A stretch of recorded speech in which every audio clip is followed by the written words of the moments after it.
So on at least 2 separate occasions in U.S. history, at least once in U.S. History A and once in U.S. History B, you're going to be asked to write a thesis.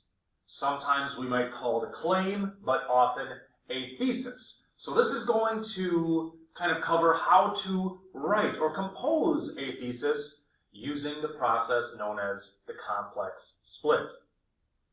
Now for starters, what on earth is a thesis statement? A thesis in and of itself is a claim or a line of reasoning. It's an argument that you are making. You're making an argument based on a prompt. So some type of statement that you're going to be asked to respond to.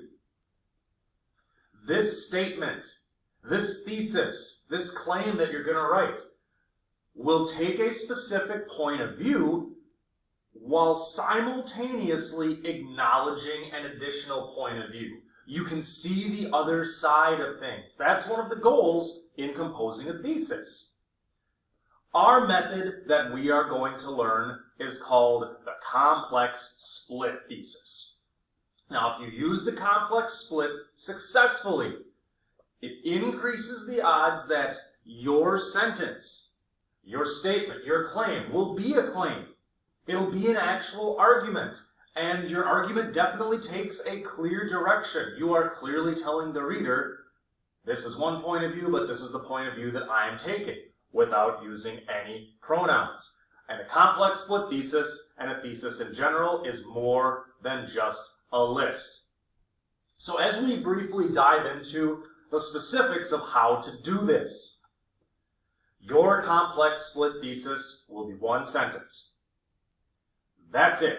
One sentence, that's all. Your complex split thesis will include all parts of the prompt. So you'll have the time period in your one sentence. You'll have what are called general specific examples and application of action verbs. So it could be analyze, explain, describe, evaluate. You are going to set yourself up so you can accurately use that verb within your statement. The first word of your thesis is going to be although. The first word is although, and somewhere in the middle you'll have ultimately. If it seems like a formula, that's because it is. This formula definitely increases the odds that you are indeed making a legitimate argument. So using although and ultimately means you are having a counter argument. Anything that's after the word although, but before ultimately, gives credit, gives legitimacy to additional points of view. But everything after the word ultimately sets up your argument. That's what your main argument is going to be. Now, if we take the example of the pre-revolution, here's our prompt. Develop an argument that evaluates 2 or more of the most significant causes of the American Revolution. So we give it a breakdown. Our time period. This is asking for causes of the American Revolution, so it needs to be before that time frame. So in this case, American Revolution, it's before 1776. Declaration of Independence was written. That sort of sets it all up. So that's our time period we need to include. Our general specific examples. 2 or more causes of the American Revolution. Proclamation of 1763, Boston Massacre, Boston Tea Party, Intolerable Acts, the Townsend Acts.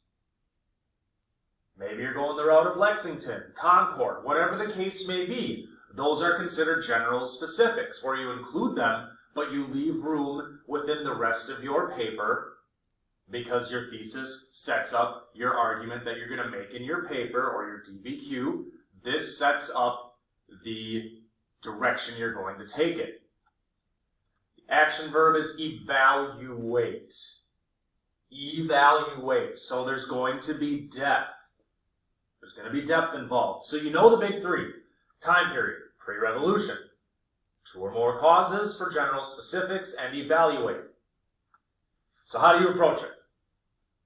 First thing you do, when you are planning, you can list your general specifics.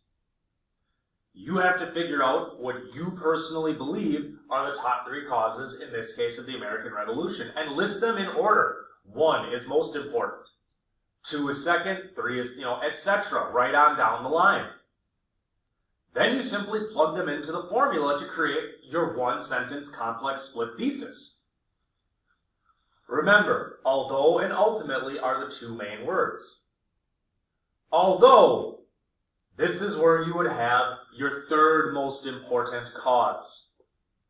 Whatever you think was the 3rd most important cause of the revolution, you would put after although and before ultimately. Although the Boston Massacre did whatever, although the Boston Tea Party did this or that, you put cause number 3 first, after although and before ultimately, because that is you giving credit to a different viewpoint. This is you acknowledging that there's another opinion that exists, and you'll cover it a little bit. So although, significant cause 3, ultimately. The 2 that you list after ultimately are the meat and potatoes. These are the primary arguments you're going to make. Significant cause number 1 and significant cause number 2. Ultimately, the Boston Massacre and the Intolerable Acts. Or ultimately, the French and Indian War and the Boston Tea Party.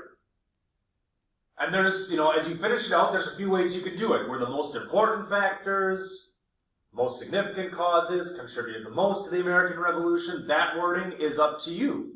But when you make your argument, when you compose your 1-sentence thesis, you are using the complex split.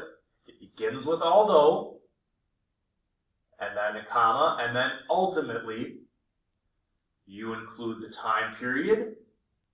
You search, kind of search the prompt for the action verb, in this case evaluate, and you have your general specifics, you have your reasons.